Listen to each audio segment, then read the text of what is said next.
ಇನ್ನು ಕಾಶ್ಮೀರ ವಿವಾದ ಬಗೆಹರಿಸೋದಕ್ಕೆ ಯಾರ ಮಧ್ಯಸ್ಥಿಕೆಯೂ ಕೂಡ ಬೇಕಾಗಿಲ್ಲ, ಯಾರ ಮಧ್ಯಸ್ಥಿಕೆ ಕೂಡ ನಮಗೆ ಬೇಕಾಗಿಲ್ಲ ಅನ್ನೋ ಒಂದು ಮಾತುಗಳನ್ನು ನರೇಂದ್ರ ಮೋದಿ ಅವರು ಸ್ಪಷ್ಟವಾಗಿ ಅಮೆರಿಕಾಗೆ ಸಂದೇಶ ರವಾನೆ ಮಾಡಿದ್ದಾರೆ. ಅಮೆರಿಕ ಉಪಾಧ್ಯಕ್ಷ ವಾನ್ಸ್ ಜೊತೆಗೆ ಮೋದಿ ಮಾತಾಡಿದ್ರು. ಆ ಸಂದರ್ಭದಲ್ಲಿ ವಾನ್ಸ್ ಅವರಿಗೆ ಹೇಳಿರುವಂತಹ ಮಾತು ಇದು. ಮೋದಿಯವರು TV9ಗೆ ಕೇಂದ್ರ ಸರ್ಕಾರದ ಉನ್ನತ ಮೂಲಗಳಿಂದ ಸಿಕ್ಕಿರುವಂತಹ ಮಾಹಿತಿ, ಉಗ್ರರನ್ನ ಪಾಕ್ ನಮಗೆ ಹಸ್ತಾಂತರ ಮಾಡಬೇಕು, ಅದರ ಬಗ್ಗೆ ಮಾತಾಡೋದಕ್ಕೆ ಸಿದ್ಧರಿದ್ರೆ ಬನ್ನಿ ನಾವು ಚರ್ಚೆ ಮಾಡ್ತೀವಿ, ಅದು ಬಿಟ್ಟು ಬೇರೆ ಏನಾದರೂ ಮಾತಾಡೋದಕ್ಕೆ ಇದ್ರೆ ನಮ್ಮ ಹತ್ರ ಯಾವುದೂ ಮಾತಾಡೋದಕ್ಕೆ ಇಲ್ಲ ಅಂತೇಳಿ JD ವಾನ್ಸ್ ಜೊತೆ ಫೋನ್ನಲ್ಲಿ ಮಾತನಾಡುವಾಗ ನರೇಂದ್ರ ಮೋದಿಯವರು ಈ ಸ್ಪಷ್ಟ ಸಂದೇಶವನ್ನು ನೀಡಿದ್ದಾರೆ. ಯಾಕಂದ್ರೆ ಈಗ ನೆನೆಯೂ ಕೂಡ ಗಮನಿಸಿದ ಹಾಗೆ ಡೊನಾಲ್ಡ್ ಟ್ರಂಪ್ ಮೊದಲು ಟ್ವೀಟ್ ಮಾಡ್ತಾರೆ.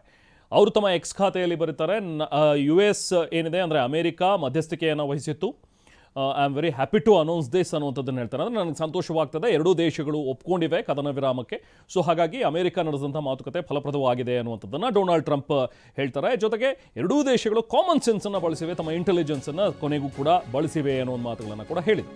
ಬಟ್ ಈಗ ನರೇಂದ್ರ ಮೋದಿಯವರು ಒಂದು ಖಡಕ್ ಸಂದೇಶವನ್ನು ಕೊಡ್ತಾ ಇದ್ದಾರೆ. ಪಾಕ್ ಆಕ್ರಮಿತ ಕಾಶ್ಮೀರ ನಮಗೆ ಮರಳಬೇಕು, ಜೊತೆಗೆ ಅಲ್ಲಿರುವಂಥ ಒಂದು ಉಗ್ರವಾದ ನಿಲ್ಲಬೇಕು ಅಂಥೇಳಿ, ಕಾಶ್ಮೀರದ ಬಗ್ಗೆ ನಮಗೆ ಸ್ಪಷ್ಟವಾದ ನಿಲುವಿದೆ ಅಂಥೇಳಿ ಕಡ್ಡಿ ಮುರಿದಂತೆ PM ನರೇಂದ್ರ ಮೋದಿಯವರು JD ವಾನ್ಸ್ ಜೊತೆಗೆ ಫೋನ್ನಲ್ಲಿ ಮಾತಾಡಿದರು. ಯಾರೂ ಮಧ್ಯಸ್ಥಿಕೆ ವಹಿಸೋದೇನು ಬೇಕಾಗಿಲ್ಲ, ನಮಗಿಷ್ಟ ಇಲ್ಲ, ಅದು ನಮ್ದಿರುವಂಥದ್ದು ಕ್ಲಿಯರ್ ಆಗಿದೆ ಸ್ಟ್ಯಾಂಡ್.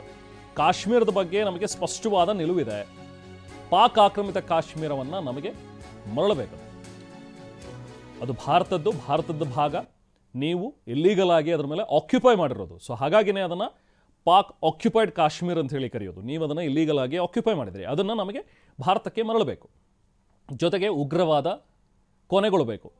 ನೀವೇ ಉಗ್ರವಾದವನ್ನು ಕೊನೆಗೊಳಿಸ್ತೀರಾ ಅಥವಾ ನಾವು ನುಗ್ಗಿ ಹೊಡಿತೀವಿ ಅನ್ನುವಂಥದ್ದು ನಮ್ಮದು ಕ್ಲಿಯರ್ ಆಗಿದೆ ಸಂದೇಶ ಅಂತೇಳಿ ಅಮೆರಿಕ ಉಪಾಧ್ಯಕ್ಷ JD ವಾನ್ಸ್ಗೆ ಸ್ಪಷ್ಟ ಸಂದೇಶವನ್ನು ನೀಡಿದ್ದಾರೆ. ದೂರವಾಣಿ ಕರೆ ಮಾಡಿ ಮಾತನಾಡ್ತಾ ಇದ್ದಂಥ ಸಂದರ್ಭದಲ್ಲಿ ನರೇಂದ್ರ ಮೋದಿ ಅವರು ಹೇಳಿದ್ದಾರೆ ಅಂತೇಳಿ TV9ಗೆ ಕೇಂದ್ರದ ಉನ್ನತ ಮೂಲಗಳಿಂದ ಸಿಕ್ಕಿರುವಂಥ ಖಚಿತ ಮಾಹಿತಿ ಇದು.